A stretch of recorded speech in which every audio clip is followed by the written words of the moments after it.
All right. Good morning, everybody. Today is Wednesday, March 23rd, 2016. And this is Before the First Cup of Jules here on UCY.TV. Happy Wednesday, everybody. It is 37 degrees with mist and fog here in upstate New York. And it's looking like one of those days you probably wanted to crawl back into bed. My kitties were trying to convince me. They're like, come on back, Mommy, it's warm. And we are all snuggly. So where do we leave off yesterday? We titled the show, Robots Are Delivering. Toyota, DARPA, Google, Amazon, and Domino's. And, we ended the show looking at Amazon pushing the government now in its quest to become a powerhouse delivery company with their army of drones that they've been working on. We also saw that Domino's Pizza is throwing New Zealand into the bin as a test bed for delivering pizzas. You have little codes, you punch them in, and it opens a little hot box that you can get your pizza out of when it shows up at your door. Pretty insane. I always thought it'd be pizza delivery drones, not pizza delivery driving little robots. But I don't know. I guess we'll see. I don't know if I want to see one of those here. Oh, and what happens if you don't pay? If you don't pay, we're going to send the army of, and they had even an abbreviation for the Domino's robots. It was like the RDU, or ADU, the Autonomous Domino Unit. Maybe we'll have to find it. Oh, the DRU, the Domino's Robotic Unit. That's what it was. They've been thinking long and hard about this one. Anyway, yeah, so where we ended up, there's also some debate going on Capitol Hill. They're really trying to push now for the federal government, now that they have ruled that artificial intelligence in Google's self-driving cars can be dubbed as a driver, a licensed driver. They are now pushing Congress to start passing rules that would unify the laws across all states, so they could start rolling these puppies out. So, it's not going to be too much longer before we really do start seeing these things zipping around. 2016 is supposed to be the year for the autonomous delivery drones. And we have Amazon wanting to do deliveries. We have Walmart. Walmart also stuck their toes in the game. We looked at that probably 6-8 months ago, as well as Google. And Google, we read way back, Google wants to use their fleet of drones to be some sort of emergency medevac and delivering medications and emergency supplies. So how nice is that? All right, so we're going to start off today because I still have about 12 stories lined up that we never got to yesterday. So we didn't just keep going on this. Where we're going to start today is where we left off yesterday, and this is this Amazon story about the drones. Amazon leans on government in its quest to be a delivery powerhouse. And we were talking, too, about how they're going to do air traffic control for these. Verizon, NASA, the FAA, as well as, I think I was reading, 35 other tech companies, and they didn't outline who they were, all wanted to get into the game of being able to coordinate drone traffic. And I'm sure there's going to be lots and lots and lots of money and all that.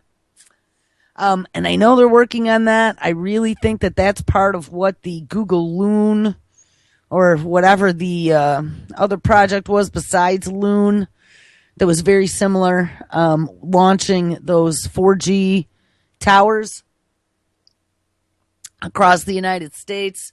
They said, oh, we're going to offer internet to everybody, and oh, now we're going to offer cell phone service. But remember, they're also getting into this drone logistics thing. And to have NASA as a satellite, and then to have Google with their stratospheric 4G towers, and then Verizon with their towers all on the ground, and they probably have the best coverage out of any of the cell providers. I would think that would give you a full 360 to see what was going on. So, it just makes least from an engineer's perspective when I'm looking at it. It just makes a lot of sense that that's kind of what some of that project is about. Anyway, all right. So ever since Jeff Bezos started the website Amazon to sell his books, and we read this part yesterday, has wrestled with how to deliver its products as quickly and as cheaply as possible. And maybe that's why Bezos now is working down in the Southwest Texas desert doing launches of his reusable rocket. I don't know if you've seen those, but he's had a couple launches now. He's been very successful. It's SpaceX, Tesla's company, that has been having some issues with landing, but Bezos has been having perfect takeoffs and landings, proving that he can utilize reusable rockets, which will save a lot of money. Today, and this was in March 20th, 2016, so this wasn't an old one. Today, Amazon, now a retail giant, remains obsessed with the issue, building its own fleet of drones, buying trailers for trucks, and signing up for drivers for on-demand delivery. And remember, too, yesterday we looked at the sale of Boston Dynamics by Google, and the two places rumored to be interested were Amazon as well as Toyota. I think I proved my theory that Toyota is probably going to be the winner of that because of their connections with Gil Pratt, former DARPA executive that is now going to be running the new Toyota $1 billion AI facility in California. I think that Boston Dynamics would be a perfect fit for them. I don't know, Jeff Bezos probably has his own robots. You know he does already. They look more like Roombas. They zip around, zip, zip, zip between the aisles, but not as much like Atlases. Anyway, and nowhere is the company's push to become a logistics and delivery powerhouse more evident than here in the nation's capital. Amazon has emerged as one of the tech industry's most outspoken players in Washington, spending millions on this effort and meeting regularly with lawmakers and regulators. And so, you know, Amazon is another one of those tech companies that seems to have cozied right up in Washington and become best buddies with lawmakers very quietly as they meet at the White House frequently. And nobody knows about it. And it's kind of a scary thought. I mean, I don't remember in my growings up, for as long as I've been paying attention, that it was ever so chummy butt patting in Washington between corporations, you know, maybe on the side or maybe in private. You had a few buddies who were head of corporations. You go have some cocktails or, you know, Christmas time or whatever, they'd come to the party. But these guys are hanging out in Washington all the time, and they're appointing all these tech leaders to all these, you know, posthumous positions within the federal government. I mean, look at, what was his name? I always forget his name. It isn't Larry Page, and I keep calling him that. It's not Jeff Bezos. No, it's the other guy. The Google CEO Schmidt, Eric Schmidt. And when I see Eric Schmidt, I just can't stand even look at the guy. But Eric Schmidt, who's now like one of the grand poobahs of Alphabet, Google's parent company, has now been appointed to some fancy schmancy role at the Department of Defense to be overseeing them, keeping the internet safe. Oh, let's hire some hackers to add to our 6,000 and some. Isn't that the number we read the other day? The 300 divisions of 6,000 and some odd hackers to keep this nation safe. And don't worry about it because we just had another terror attack yesterday in Belgium. So things are going to get dicier. There's terrorists under everybody's bed. And now they're hiding in airports and in train stations. And they just called for more security here everywhere. Yeah, it's coming, people. It sure is coming.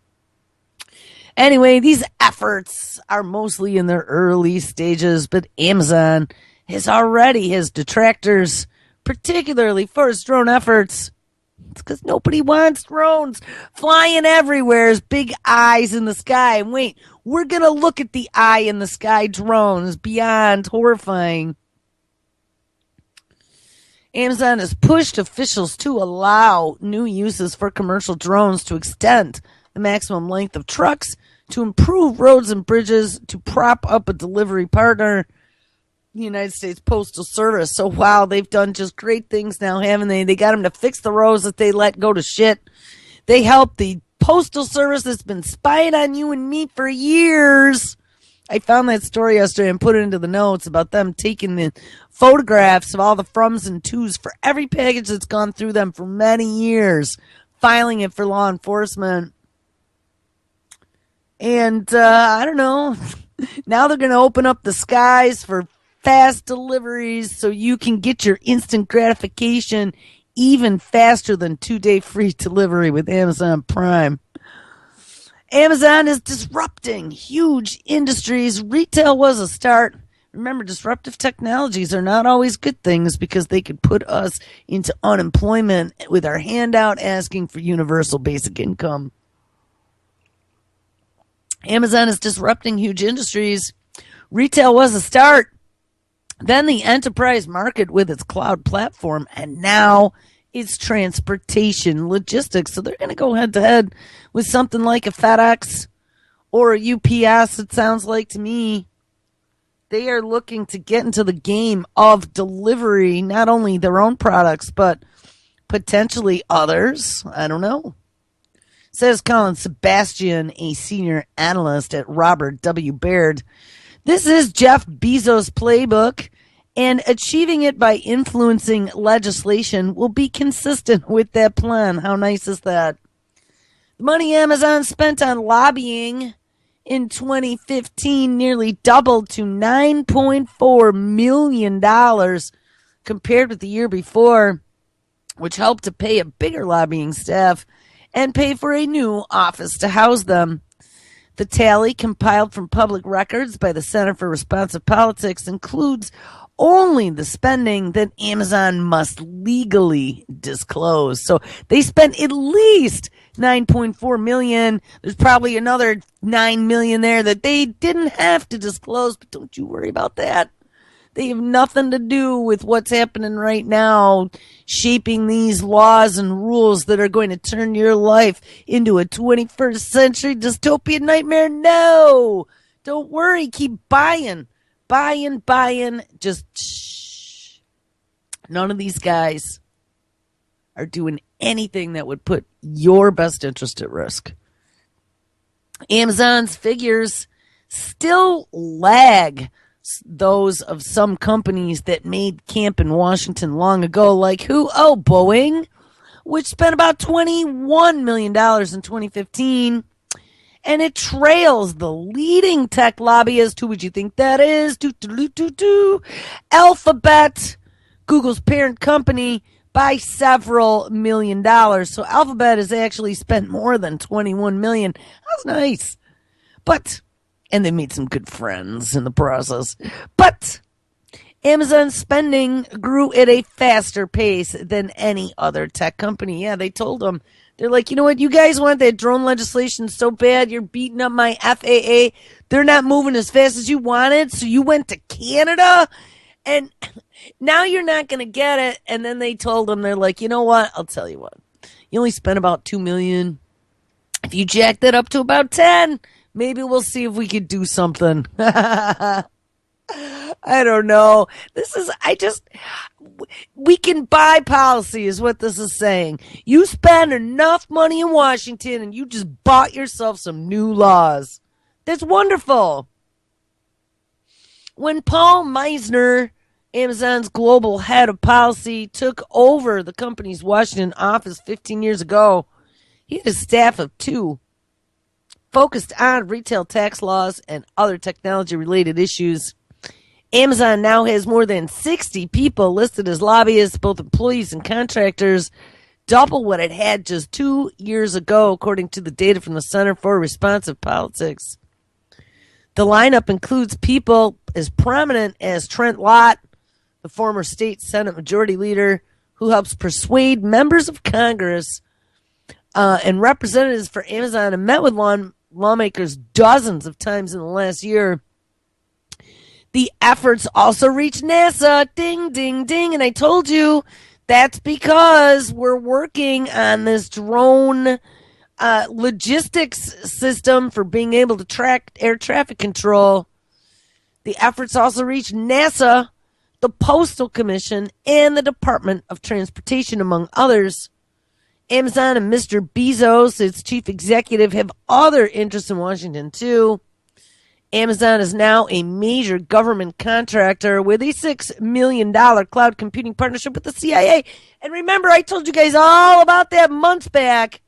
The CIA approached Amazon back a few years ago and said, hey, you get this big cloud thing going on, and we got all this data, and we need to have some sort of easy access, stable back end. So how about if you build us a duplicate Amazon cloud, all for the CIA? And they did. And Mr. Bezos' ownership of the Washington Post, and we tend to forget about this one, but he did. They bought Washington Post back a few years ago in 2013. And it gives him a foothold in the political and media circles of Washington. I didn't think about that. That would be a good reason to buy the Washington Post. Or you could put out all kinds of dirty laundry stories about politicians that aren't going to play your game. Amazon declined requests for comments to this article. But on a recent earnings call, Amazon's chief financial officer, Brian Olszewski, explained why Amazon wanted to go more aggressively into delivery. To properly serve our customers at peak, we've needed to add more of our own logistics to supplement our existing partners. So they are like totally bitch slapping UPS and FedEx, apparently.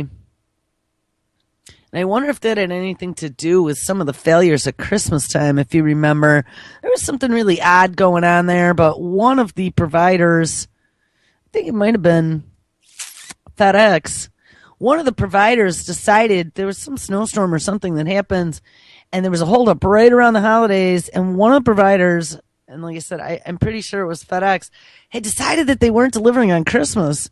And not that anybody wants to be working on Christmas, but if you lost a day of delivery and you had 10 bazillion little kids out there waiting for their Christmas presents from Santa, and I just can't even understand how any corporation, especially one that focuses on delivery, would think it was a good idea, especially when they had to call in sick because of snow, rain, storm, sleet, or whatever, that they wouldn't be trying to make that up delivering the next day. But nope, they didn't deliver, and it pissed a lot of people off. Anyway, so Amazon says that we need to add more of our own logistics to supplement our existing partners. Now remember, Amazon, once they have all kinds of drones in the sky and all their cozy partnerships with the CIA and the congressman and Washington newspapers and rocket ships and all your purchase history, and just chalk up another one, another tech company that has just gone into being in charge of us being watched, bagged, and tagged. Wonderful. Absolutely wonderful. In addition, the company's shipping costs rose 19% to $5 billion in 2015, and the millions of members in its Prime annual subscription service, Amazon's most frequent customers, have helped feed the surge. Those customers receive free shipping for many of their products.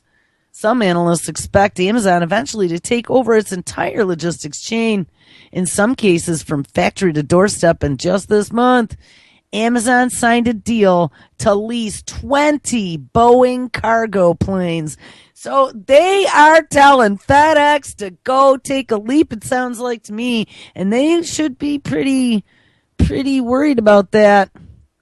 That was a good majority of their business. Amazon has fueled a lot of growth for those two companies and breathed some life back in the U.S. Postal Service that they were going to stop delivering on Saturdays, if you remember.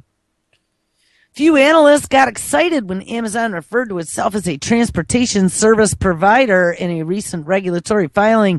The company they suggested could even become, and here's what I said, competitors to UPS and FedEx.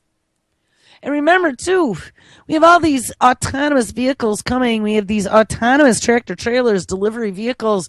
They were working on, I don't remember which military aircraft it was. One of the military jets, they had already been messing with putting autonomous controls into it so it could fly without a pilot. It's not going to be too long before all this stuff is just going to be, and, we get robots pick and pack. We found out yesterday we have robots now that are teaching themselves. That one in Japan, I think it was, could sit there and learn an entire job overnight just by practicing all night long and taking video of itself and then trying to understand what it did wrong. There isn't going to be room here for you and me, and I don't know who they think is going to buy shit. Universal basic income isn't going to be like they're making us all into instant millionaires. I had seen some paltry numbers like, all right, put it this way. Nobody has a job at all, so we're going to send you money. Oh, well, look, we said we're going to send you your monthly allotment of $900 a month. Now, come on. If you can even get rent for $900 a month, let alone a mortgage, how about food at $200+ a week? There's no way at $900 a month that's going to be able to allow anyone to subsist. 2468, that's $200 and $225 a week for everything. So you're not going to be buying too much on Amazon. You won't even be able to pay for internet. Mr. Olvlasky, and this is their, I think he was their chief financial officer, insisted on the call that UPS and FedEx would continue to be their most important partners. Yeah, don't want to piss them off yet. FedEx's chief executive, Fred Smith, also played down the possibility of Amazon becoming a rival. Right, FedEx is pretty high on the hog there. In a call with analysts and investors last week, of course, we don't want to freak out stockholders. He criticized the quote-unquote fantastical reports about Amazon's challenge to the logistics companies. Right, we need to call them fantastical because otherwise FedEx will no longer be considered a good investment. People are going to start pulling their money out of your stocks, and oh, holy shit, that would mean bad news for FedEx. So it's all fantastical. It's all a figment of your imagination. That's never going to happen. Satish Jindal, founder of SJ Consulting Group, which advises transportation and logistics firms, said, quote, "If my package doesn't get delivered to my expectations, most people don't think of FedEx or UPS," he said. He added, they think of the retailer. So Amazon is getting into drones and delivery to enhance the customer experience and have a bigger influence over the customer.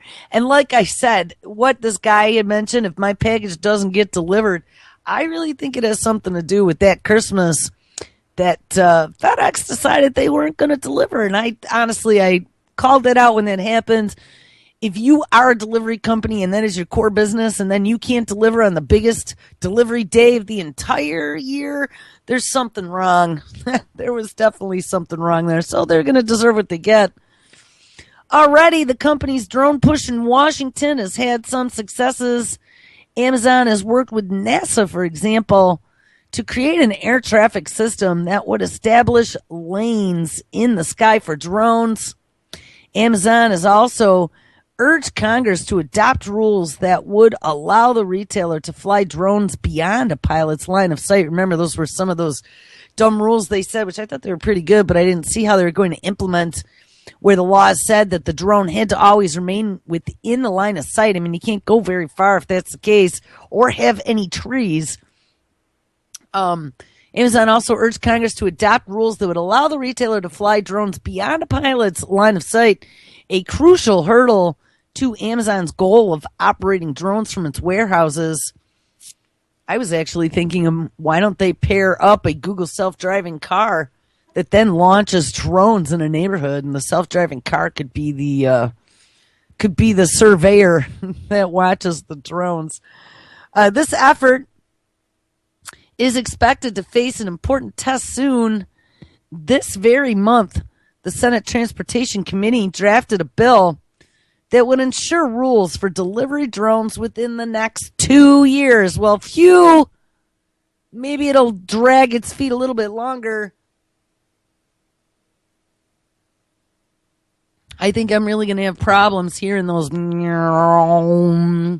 all over outside 24/7, flying unattended. I'm not down with drones, guys, at all.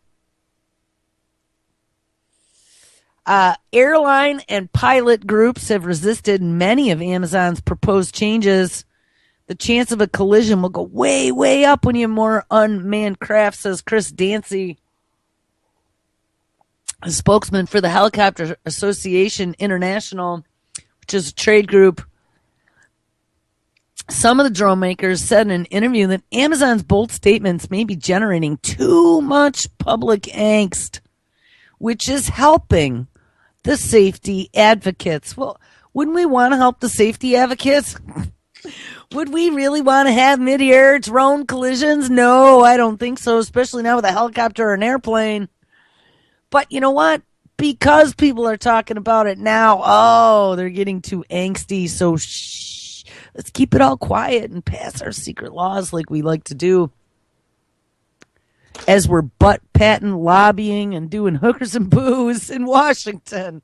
You know, that's what it all comes down to. Hookers and booze make the world go round.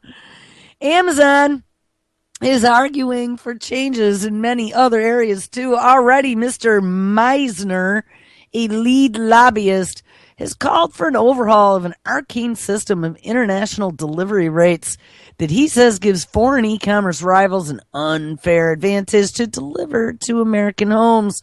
He also urged the approval of legislation that aims to improve roads, bridges, and railways. The bill was passed by Congress and signed into law in December. The private sector cannot make all the necessary improvements in transportation, Mr. Meisner said in July during a Senate hearing, a message that he has repeated to members of Congress. Government needs to keep up. Amazon has also backed a proposal for 33-foot twin trailer trucks, vehicles that would extend beyond the current length of trucks by several feet. Opponents say longer trucks could make the roads more dangerous for other drivers. Well, probably not any more dangerous than double semis. I was almost killed by one of those suckers in the wintertime. And dangerous trucks. The 33-foot trucks are going to be safer, says Mr. Miser last July, because there will be fewer of them on the road driving fewer miles. Yeah, and what nobody mentions is at some point in the future, the self-driving trucks will be on the road, so we won't have to worry about it at all. The proposal has met with resistance from good old Ralph Nader, a longtime consumer advocate. Where was Ralph this year? I didn't see him in the election at all. He was always like a staple that was in a corner somewhere collecting dust, but I didn't see him this year. It's interesting. He said that he wrote Mr. Bezos asking Amazon to stop its support of these trucks for safety reasons. And he said Mr. Bezos never responded. The proposal was rejected last year as part of a broader transportation bill. Drones and longer trucks. What are all these efforts for? Mr. Nader said in an interview. Do you get your toothpaste faster? do. So I don't know. That was definitely an update. It seems that Amazon is trying to push their influence in Washington by spending tons of money and trying to buy influence, trying to put some feet to the fire and get them to do what they want them to do. There was a story, too, about Boeing, another big lobbying firm. And we talked about these when they first announced them. These are these new Mothership underwater drones, I believe, where they can launch They can fill its belly up with little unmanned underwater drones and have it float around and then let them all loose when they need to.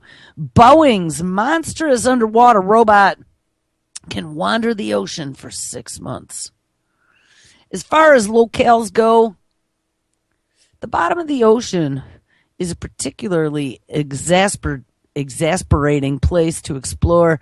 Anyone or anything you send down there has to contend with the dark and with thousands of pounds of pressure on every square inch, as well as the inability to replenish your fuel supplies without returning to the mothership. And look, they even called it the mothership. In recent years, unmanned undersea vehicles, UUVs, have improved the situation, eliminating the need to send a human down below or to attach an unmanned vessel to a surface ship with a long umbilical cord. Those include Boeing's Echo Ranger and Echo Seeker underwater robots, which can spend a few days at a time below the surface with ranges measured in the tens or hundreds of miles. That is progress, but it is not enough to emancipate the UUV from the need for a nearby surface ship with a human crew, which piles on the costs. UUVs are nothing more than an extension or an application of the surface ship.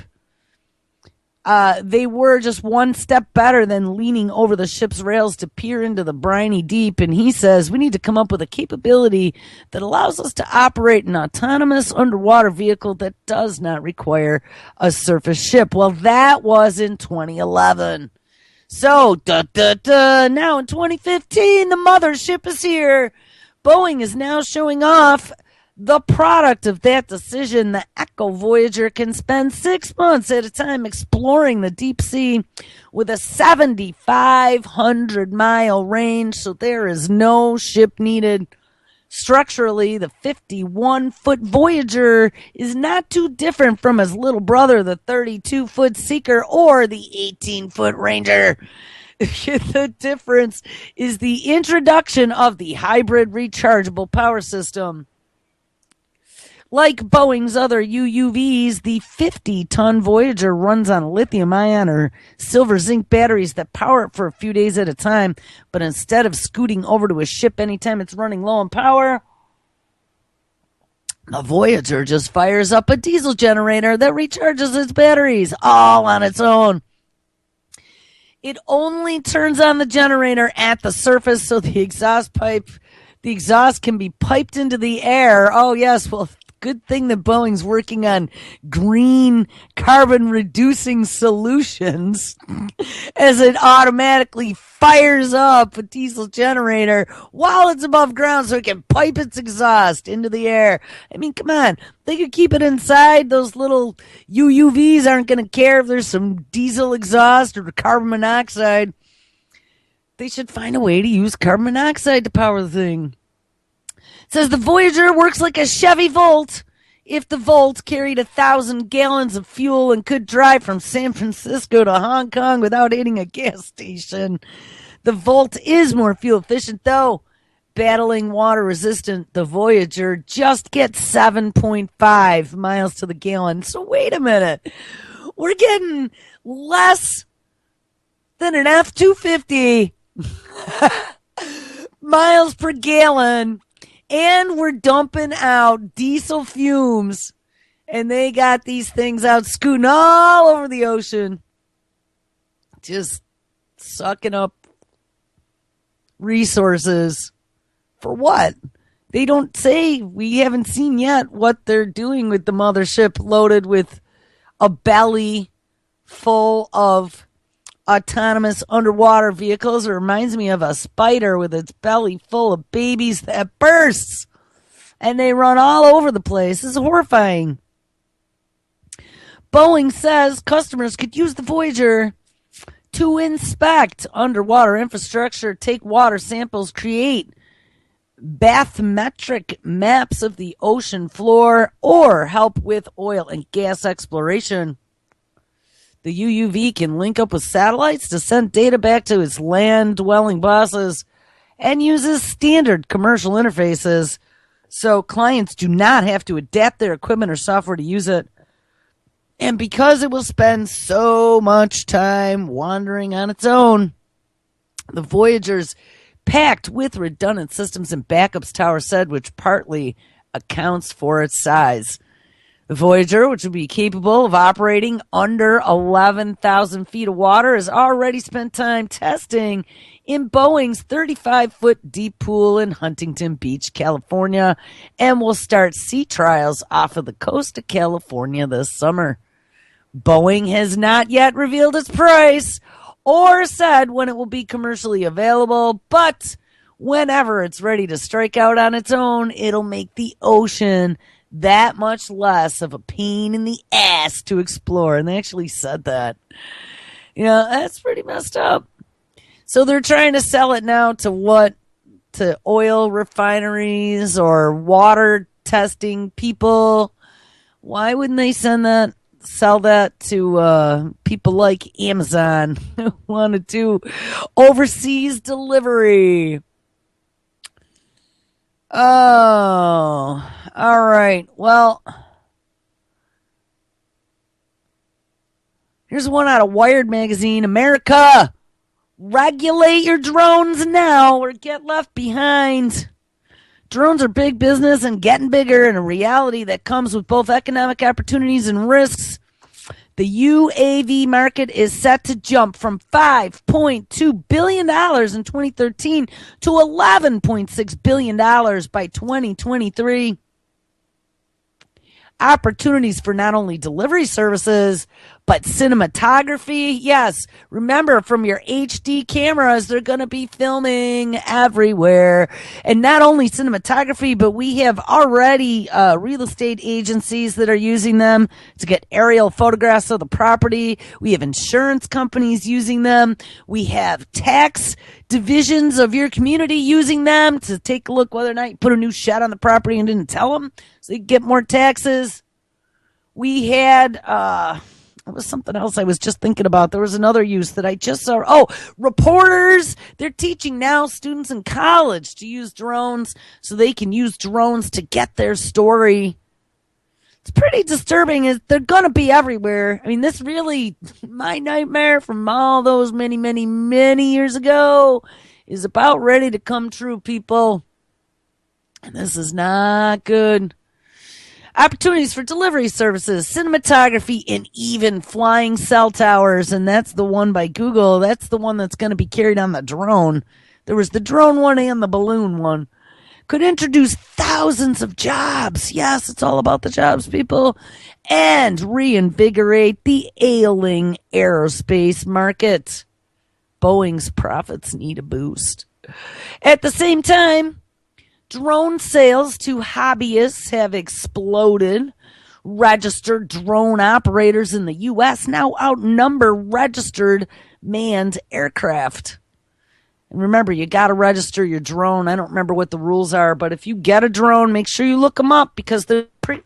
Oh, no, hold on. Accidentally just pulled out my headphones. There's a pretty hefty fine if your drone requires registration and you don't register it. The FAA is going to come after you. At the same time, drone sales by hobbyists have exploded, and registered drone operators in the U.S. now outnumber registered manned aircraft. And in tandem with that growth, close calls with commercial aircraft have more than doubled in the past 2 years. An analysis of FAA reports by Bard College's Center for Study of the Drones, they have a Center for the Study of Drones, counts 28 instances in which pilots change course in order to avoid a collision. To reap the benefits of this boom and to ward off its downsides, American regulators must create clear and directed drone policies. The slow response by the FAA to address these issues puts American interests in encouraging a vibrant commercial drone marketplace at risk. For example, Chinese businesses have been using drones to deliver packages for years. But the FAA, so let's do it because the Chinese have been. But the FAA's sluggish response in allowing that kind of business has led many U.S. drone manufacturers with no ability to compete with their Chinese counterparts to move their testing programs offshore. And we did talk about that one way back, and I mentioned it today when Amazon went up over the border to Canada to be able to test and demo their drones. As a former Navy fighter pilot and now the director of the Humans and Autonomy Lab at Duke University. Humans and Autonomy. That sounds like a good one, too. I, the author, have spent 20 years watching and shaping the evolution of modern aircraft, and for more than a decade, researchers like me have warned the FAA that the rise of UAVs, more commonly known as drones, would be disruptive. Again, disruptive technologies. From Amazon deliveries to search and rescue operations, and that's Google and Amazon, the technology will significantly affect society. In 2014, remember too, UAE is using drone delivery to deliver citizenship cards. I'd like to see that. That would be kind of funny.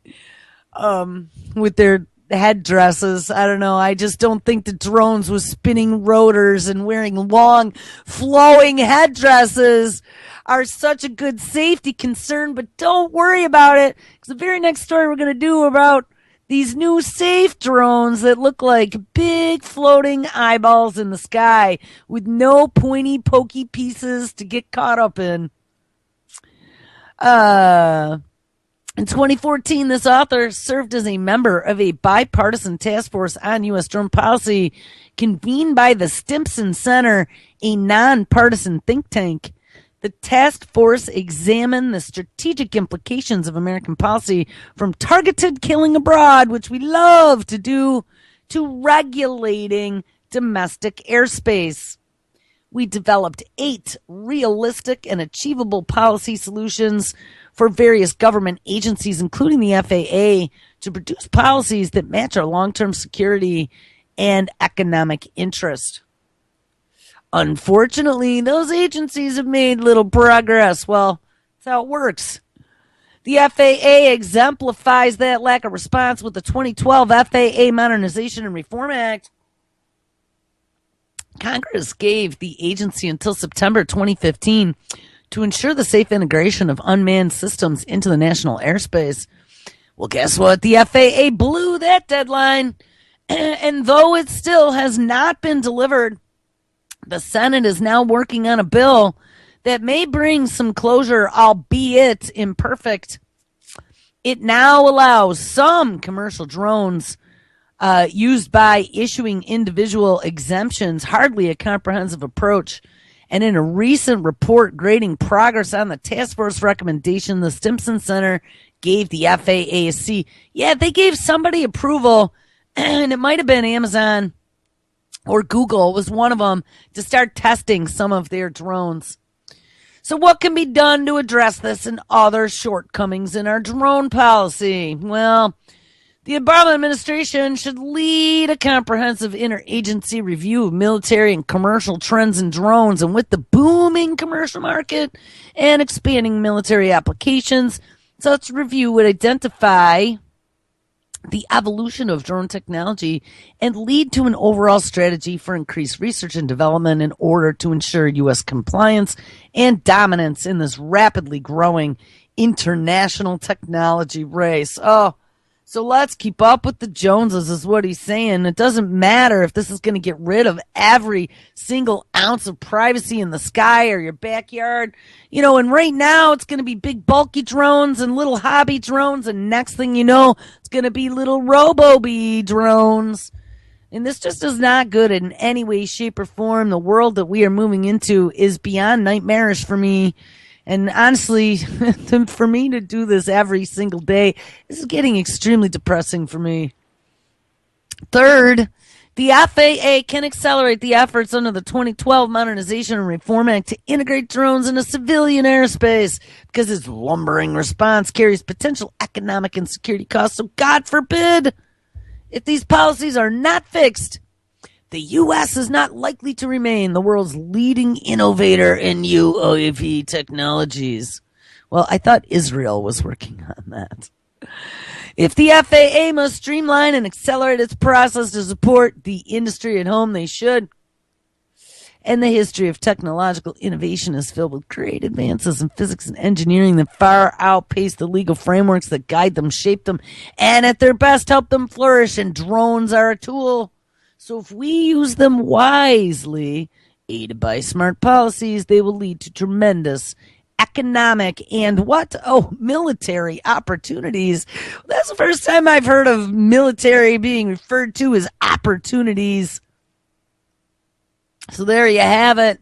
Let's get those drones regulated. Otherwise, we're going to be left behind the rest of the world with the ever more invasive invasion.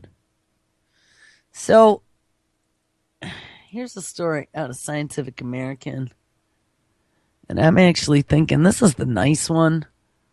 I'm thinking we might flip to the one from Gizmodo, because it really pretty much Scientific American tells the official story. It's friendly and it's a safe flying machine. It's called Skye, Skye, and it looks like a big eyeball in the sky. Soft drone designed to be safe among people. Because we're like kindergartners, we need to be kept safe. It's helium filled, and it is spherical, and it's dubbed Skye by its developers. It handles a quadcopter, yet it is safe and energy efficient as a blimp. And it could be a new advertising vehicle. Yes, that's what they want to use it for. It's a new breed of unmanned aerial vehicle that can glide around safely and interact with people. And the helium-filled drone is extremely light and agile, despite it being about 10 feet in diameter. This is Skye. It is a unique flying machine which is safe enough to interact with you. You can touch it in flight. As you can see, it is basically filled with helium, which provides most of the uplift. And then you have these motors here, and this is where the magic happens. There's a computer on board which knows exactly how it's oriented in the world. And then it gives commands to the motors to actually align it to where it wants to be. There are 4 motors on it, which can rotate around their axis, and then you can precisely control it in any environment. The makers believe it could allow advertisers and brands to engage directly with the public in a way never before seen because it is interactive and safe to touch. Skye has a flight time of about 2 hours on a single charge, and it is strong enough to carry onboard cameras for live streaming and aerial cinematography. Well, great. It also solves the problem of ensuring crowd safety that has limited the use of traditional drones at public events. And I am assuming, so it doesn't really say, but it's like a big eyeball. Big eyeball. And it's loaded with helium. And I'm wondering if the quadcopter is not inside this thing. There is a video. I'm not going to play it right now. I don't know. Maybe we'll try. Let's read the Gizmodo story that tells more of the story. The title of the Gizmodo story is Flying Drone Billboards Are the Future We Deserve. Yes, big flying eyeballs. And I'm going, is chat open over here? I thought it was. Oh, there it is. Let's see if I can get there really quick. I want to drop you a picture of the flying eyeball drone. It's pretty horrifying looking. This is from last Thursday, it looks like. When listing all the ways humanity is going to ruin the future, one that doesn't often come up is the sun being blocked by a horde of drone advertising blimps. But that has not stopped one Swiss firm from working hard to make that a reality. Skye Aero. So listen to the difference between Scientific American and Gizmodo. Sky Arrow is a project to build 10-foot helium-filled balloons with small propellers attached to give better control than your average blimp, and the benefit are a much bigger aircraft, useful when you want to advertise to people, and one that will not crash the second it loses power or bumps into anyone. This is not a totally new design. British band Muse have used a fleet of similar drones on their most recent tour, but Swiss firm Aerotane's design stands out due to its soul-sucking practicality. The company thinks Aerotane will be a perfect audience-engaging advertising platform. So, hey, we'll surveil you, but we'll get advertising revenue to support it. Which is probably true, but a little too consumerist to get excited about. Moving away from its role as a replacement for the Goodyear blimp, lighter-than-air drones are an interesting and underutilized concept.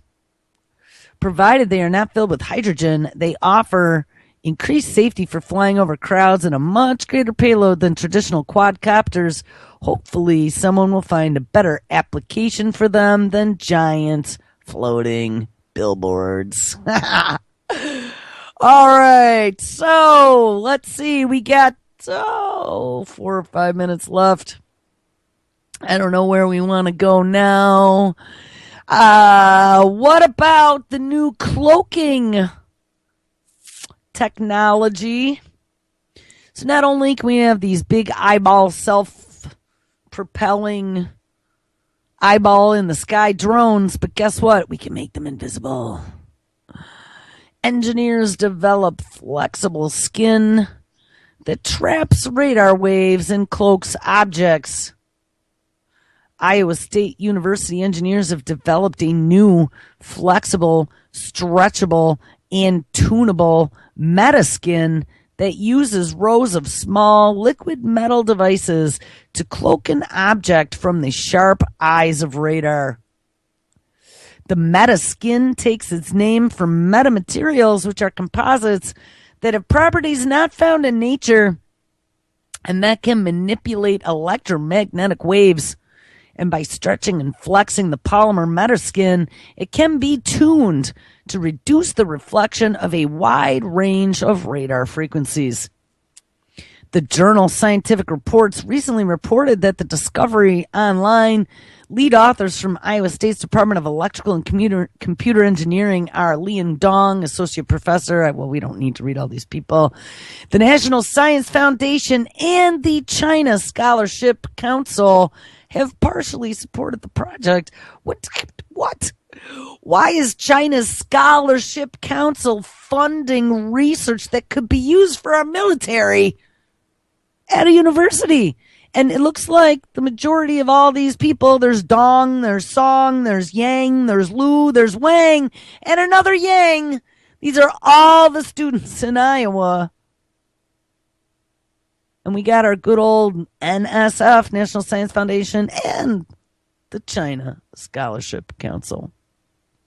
They've been going back to their dorm room at night, sending all the plans back to China. It's insane.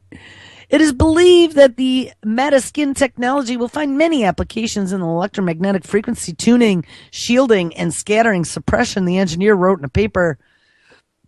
Dong has a background in fabricating micro and nanoscale devices and working with liquids and polymers. So not only do we have this cloaking device, but we have people who know how to do them in a nanoscale technology.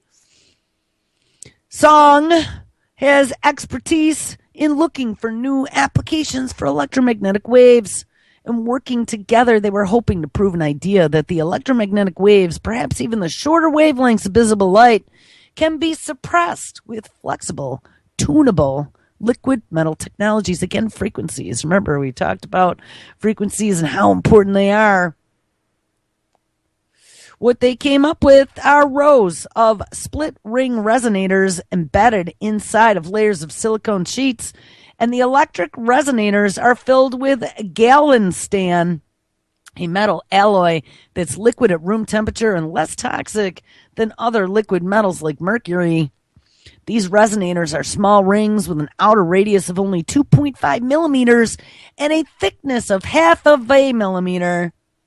They have a millimeter gap, creating a small curved segment of liquid wire. Tests show radar suppression was about 75% in the range of 8 to 10 gigahertz, according to the paper. And when you wrap the objects in the metaskin, the radar waves are suppressed in all incident directions and observation angles. Therefore, this metaskin technology is different from traditional stealth technologies that often only reduce the backscattering, which is the reflection back to radar. He discussed the technology and took out a tablet computer, called up a picture of a B-2 stealth bomber, and he said one day the metaskin could coat the surface of the next generation stealth aircraft. But researchers are hoping for even more, and that is a full cloak of invisibility. The long-term goal is to shrink the size of these devices, and then hopefully we can do this with higher frequency electromagnetic waves such as visible or infrared. And while that would require advanced nano manufacturing technologies and appropriate structural modifications, we think that this study proves that the concept of frequency tuning and broadening and multi-directional wave suppression with skin type metals. So there you go. Invisibility cloaks. Wonder how long it is going to take for them to get that onto some sort of robotic ground device. Because, I don't know. I think I'd be afraid we could have invisible robots. All right, and to end the show in the last 15 seconds, we talked about this 23andMe. To share DNA data with researchers using Apple iPhone. Remember the little button, check and use me for research? Well, now it is just as easy as taking your iPhone and hitting the button, send all my DNA to the researchers because I want to try to save the planet and let them slice and dice me in a laboratory. All right, guys, make sure you stick around. It is Wednesday. Ms. Lonnie Clark is up next. All kinds of live radio tonight. And I don't hear much.